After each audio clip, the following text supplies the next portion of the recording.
Au nom d'Allah, le tout miséricordieux, le très miséricordieux. Tahaha, nous n'avons point fait descendre sur toi le Coran pour que tu sois malheureux, si ce n'est qu'un rappel pour celui qui redoute Allah, et comme une révélation émanant de celui qui a créé la terre et les cieux sublimes. Le tout miséricordieux s'est établi istawa sur le trône. À lui appartient ce qui est dans les cieux, sur la terre, ce qui est entre eux, et ce qui est sous le sol humide. Et si tu élèves la voix, il connaît certes les secrets, même les plus cachés. Allah, point de divinité que lui, il possède les noms les plus beaux. Le récit de Moïse t'est-il parvenu? Lorsqu'il vit du feu, il dit à sa famille, « Restez ici, je vois du feu de loin, peut-être vous en apporterai-je un tison, ou trouverai-je auprès du feu de quoi me guider. » Puis, lorsqu'il y arriva, il fut interpellé. « Moïse, je suis ton Seigneur, enlève tes sandales, car tu es dans la vallée sacrée, Touwa. Moi je t'ai choisi, écoute donc ce qui va être révélé.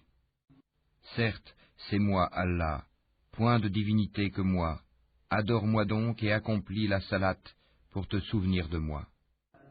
L'heure va certes arriver, je la cache à peine pour que chaque âme soit rétribuée selon ses efforts. Que celui qui n'y croit pas et qui suit sa propre passion ne t'en détourne pas, sinon tu périras. Et qu'est-ce qu'il y a dans ta main droite, ô Moïse? Il dit, c'est mon bâton sur lequel je m'appuie qui me sert à effeuiller les arbres pour mes moutons, et j'en fais d'autres usages. Allah lui dit, jette-le, ô Moïse. Il le jeta, et le voici un serpent qui rampait. Allah dit, saisis-le et ne crains rien, nous le ramènerons à son premier état.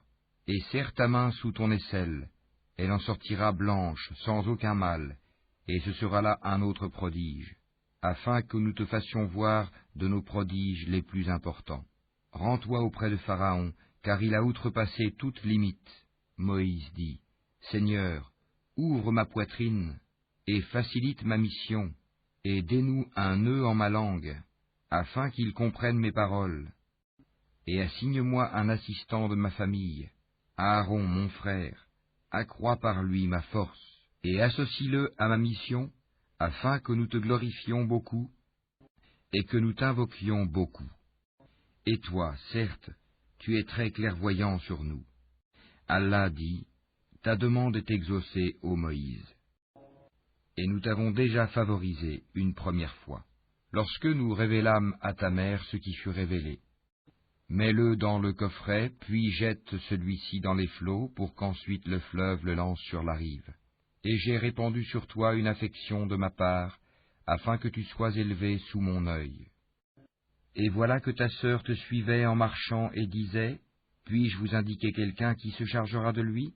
Ainsi nous te rapportâmes à ta mère, afin que son œil se réjouisse et qu'elle ne s'afflige plus. Tu tuas ensuite un individu, nous te sauvâmes des craintes qui t'oppressaient, et nous t'imposâmes plusieurs épreuves. Puis tu demeuras des années durant chez les habitants de Madian. Ensuite tu es venu, ô Moïse, conformément à un décret. Et je t'ai assigné à moi-même. Pars, toi et ton frère, avec mes prodiges, et ne négligez pas de m'invoquer. Allez vers Pharaon, il s'est vraiment rebellé. Puis parlez-lui gentiment, peut-être se rappellera-t-il, ou me craindra-t-il. Ils dirent, ô notre Seigneur, nous craignons qu'il ne nous maltraite indûment ou qu'il dépasse les limites. Il dit, ne craignez rien, je suis avec vous, j'entends et je vois. Allez donc chez lui, puis dites-lui, nous sommes tous deux les messagers de ton Seigneur, envoie donc les enfants d'Israël en notre compagnie et ne les châtie plus. Nous sommes venus à toi avec une preuve de la part de ton Seigneur, et que la paix soit sur quiconque suit le droit chemin. Il nous a été révélé que le châtiment est pour celui qui refuse d'avoir foi et qui tourne le dos. Alors Pharaon dit, « Qui donc est votre Seigneur, ô Moïse ?» Notre Seigneur, dit Moïse, est celui qui a donné à chaque chose sa propre nature, puis l'a dirigée. Qu'en est-il donc des générations anciennes, dit Pharaon. Moïse dit, la connaissance de leur sort est auprès de mon Seigneur dans un livre. Mon Seigneur ne commet ni erreur ni oubli. C'est lui qui vous a assigné la terre comme berceau, et vous y a tracé des chemins, et qui du ciel a fait descendre de l'eau avec laquelle nous faisons germer des couples de plantes de toutes sortes. Mangez et faites paître votre bétail. Voilà bien là des signes pour les doués d'intelligence. C'est d'elle, la terre, que nous vous avons créée, et en elle nous vous retournerons, et d'elle nous vous ferons sortir une fois encore. Certes, nous lui avons montré tous nos prodiges, mais il les a démentis et a refusé de croire. Il dit, « Es-tu venu à nous, ô Moïse, pour nous faire sortir de notre terre par ta magie? Nous t'apporterons assurément une magie semblable.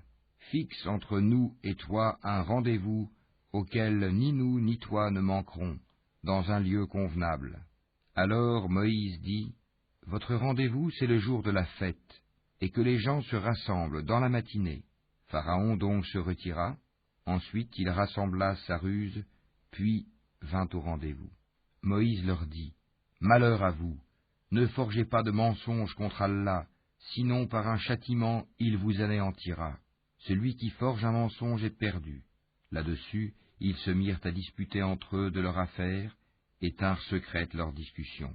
Ils dirent, « Voici deux magiciens, qui par leur magie veulent vous faire abandonner votre terre et emporter votre doctrine idéale. Rassemblez donc votre ruse, puis venez en rang serré, et celui qui aura le dessus aujourd'hui aura réussi. » Ils dirent, « Ô Moïse, ou tu jettes le premier ton bâton, ou que nous soyons les premiers à jeter. » Il dit, « Jetez plutôt. » Et voilà que leurs cordes et leurs bâtons lui parurent ramper par l'effet de leur magie. Moïse ressentit quelque peur en lui-même. Nous lui dîmes, « N'aie pas peur, c'est toi qui auras le dessus. Jette ce qu'il y a dans ta main droite, cela dévorera ce qu'ils ont fabriqué. Ce qu'ils ont fabriqué n'est qu'une ruse de magicien, et le magicien ne réussit pas, où qu'il soit. » Les magiciens se jetèrent prosternés, disant, « Nous avons foi en le Seigneur d'Aaron et de Moïse. » Alors Pharaon dit, « Avez-vous cru en lui avant que je ne vous y autorise? C'est lui votre chef qui vous a enseigné la magie. Je vous ferai sûrement couper mains et jambes opposées, et vous ferai crucifier au tronc des palmiers, et vous saurez avec certitude qui de nous est plus fort en châtiment, et qui est le plus durable. Par celui qui nous a créés, dirent-ils, nous ne te préférerons jamais à ce qui nous est parvenu comme preuve évidente. Décrète donc ce que tu as à décréter, tes décrets ne touchent que cette présente vie. Nous croyons en notre Seigneur, afin qu'il nous pardonne nos fautes, ainsi que la magie à laquelle tu nous as contraints. Et Allah est meilleur et éternel. Quiconque vient en criminel à son Seigneur aura certes l'enfer, où il ne meurt ni ne vit.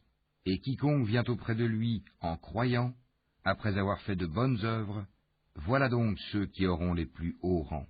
Les jardins du séjour éternel, sous lesquels coulent les ruisseaux, où ils demeureront éternellement, et voilà la récompense de ceux qui se purifient de la mécréance et des péchés.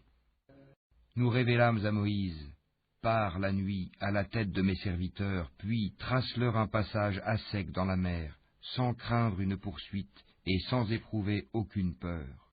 Pharaon les poursuit avec ses armées, la mer les submergea bel et bien. Pharaon égara ainsi son peuple, et ne le mit pas sur le droit chemin. Ô enfants d'Israël, nous vous avons déjà délivrés de votre ennemi, et nous vous avons donné rendez-vous sur le flanc droit du mont, et nous avons fait descendre sur vous la manne et l'écaille. Mangez des bonnes choses que nous vous avons attribuées, et ne vous montrez pas ingrats, sinon ma colère s'abattra sur vous, et celui sur qui ma colère s'abat va sûrement vers l'abîme. Et je suis grand pardonneur à celui qui se repent, croit, fait bonne œuvre, puis se met sur le bon chemin. Pourquoi, Moïse, t'es-tu hâté de quitter ton peuple? Ils sont là sur mes traces, dit Moïse, et je me suis hâté vers toi, Seigneur, afin que tu sois satisfait. Allah dit, nous avons mis ton peuple à l'épreuve après ton départ, et le Samiri les a égarés. Moïse retourna donc vers son peuple, courroucé et chagriné. Il dit, ô mon peuple, votre Seigneur ne vous a-t-il pas déjà fait une belle promesse? L'alliance a-t-elle donc été trop longue pour vous? Ou avez-vous désiré que la colère de votre Seigneur s'abatte sur vous pour avoir trahi votre engagement envers moi? Ils dirent, ce n'est pas de notre propre gré que nous avons manqué à notre engagement envers toi, mais nous fûmes chargés de fardeaux d'ornement du peuple de Pharaon, nous les avons donc jetés sur le feu, tout comme le Samiri les a lancés. Puis il en a fait sortir pour eux un veau, un corps à mugissement, et ils ont dit, c'est votre divinité et la divinité de Moïse. Il a donc oublié. Quoi? Ne voyait-il pas que le veau ne leur rendait aucune parole, et qu'il ne possédait aucun moyen de leur nuire ou de leur faire du bien? Certes, Aaron leur avait bien dit auparavant, ô mon peuple, vous êtes tombés dans la tentation à cause du veau. Or c'est le tout miséricordieux qui est vraiment votre Seigneur. Suivez-moi donc et obéissez à mon commandement. Ils dirent, nous continuerons à y être attachés jusqu'à ce que Moïse retourne vers nous. Alors Moïse dit, qu'est-ce qui t'a empêché, Aaron, quand tu les as vus s'égarer, de me suivre? As-tu donc désobéi à mon commandement? Aaron dit, ô fils de ma mère, ne me prends ni par la barbe ni par la tête. Je craignais que tu ne dises, tu as divisé les enfants d'Israël et tu n'as pas observé mes ordres. Alors Moïse dit, quel a été ton dessein, ô Samiri? Il dit, j'ai vu ce qu'ils n'ont pas vu. J'ai donc pris une poignée de la trace de l'envoyé, puis je l'ai lancé. Voilà ce que mon âme m'a suggéré. Va-t'en, dit Moïse. Dans la vie, tu auras à dire à tout le monde, ne me touchez pas, et il y aura pour toi un rendez-vous que tu ne pourras manquer. Regarde ta divinité que tu as adorée avec assiduité. Nous la brûlerons, certes, et ensuite nous disperserons sa cendre dans les flots. En vérité, votre seul Dieu est Allah, en dehors de qui il n'y a point de divinité. De sa science, il embrasse tout. C'est ainsi que nous te racontons les récits de ce qui s'est passé. C'est bien un rappel de notre part que nous t'avons apporté. Quiconque s'en détourne de ce Coran portera au jour de la résurrection un fardeau. Ils resteront éternellement dans cet état, et quel mauvais fardeau pour eux au jour de la résurrection. Le jour où l'on soufflera dans la trompe, ce jour-là, nous rassemblerons les criminels tout bleus de peur. Ils chuchoteront entre eux. Vous n'êtes restés là que 10 jours. Nous connaissons parfaitement ce qu'ils diront lorsque l'un d'entre eux, dont la conduite est exemplaire, dira « Vous n'êtes restés qu'1 jour ». Et il t'interroge au sujet des montagnes. Dis « Mon Seigneur les dispersera comme la poussière, et les laissera comme une plaine dénudée, dans laquelle tu ne verras ni tortuosité ni dépression. Ce jour-là, ils suivront le convocateur sans tortuosité, et les voix baisseront devant le tout miséricordieux. Tu n'entendras alors qu'un chuchotement. Ce jour-là, l'intercession ne profitera qu'à celui auquel le tout miséricordieux aura donné sa permission et dont il agréera la parole. Il connaît ce qui est devant eux et ce qui est derrière eux, alors qu'eux-mêmes ne le cernent pas de leur science. Et les visages s'humilieront devant le vivant, celui qui subsiste par lui-même, Al-Qayyum, et malheureux sera celui qui se présentera devant lui, chargé d'une iniquité. Et quiconque aura fait de bonnes œuvres, tout en étant croyant, ne craindra ni injustice ni oppression. C'est ainsi que nous l'avons fait descendre, un Coran en langue arabe, et nous y avons multiplié les menaces, afin qu'ils deviennent pieux, ou qu'ils les incitent à s'exhorter. Que soit exalté Allah, le vrai souverain. Ne te hâte pas de réciter le Coran avant que ne te soit achevée sa révélation, et dis, ô mon Seigneur, accrois mes connaissances. En effet, nous avons auparavant fait une recommandation à Adam, mais il oublia, et nous n'avons pas trouvé chez lui de résolution ferme. Et quand nous dîmes aux anges, prosternez-vous devant Adam, ils se prosternèrent, excepté Iblis, qui refusa. Alors nous dîmes, ô Adam, celui-là est vraiment un ennemi pour toi et ton épouse. Prenez garde qu'il vous fasse sortir du paradis, car alors tu seras malheureux, car tu n'y auras pas faim, ni ne seras nu. Tu n'y auras pas soif, ni ne seras frappé par l'ardeur du soleil. Puis le diable le tenta en disant, ô Adam, t'indiquerai-je l'arbre de l'éternité et un royaume impérissable? Tous deux, Adam et Ève, en mangèrent. Alors leur apparut leur nudité, ils se mirent à se couvrir avec des feuilles du paradis, Adam désobéit ainsi à son Seigneur, et il s'égara. Son Seigneur l'a ensuite élu, agréé son repentir, et l'a guidé. Il dit, « Descendez d'ici, Adam et Ève, vous serez tous, avec vos descendants, ennemis les uns des autres.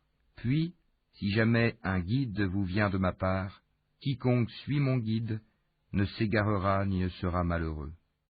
Et quiconque se détourne de mon rappel mènera certes une vie pleine de gêne, et le jour de la résurrection, nous l'amènerons aveugle au rassemblement.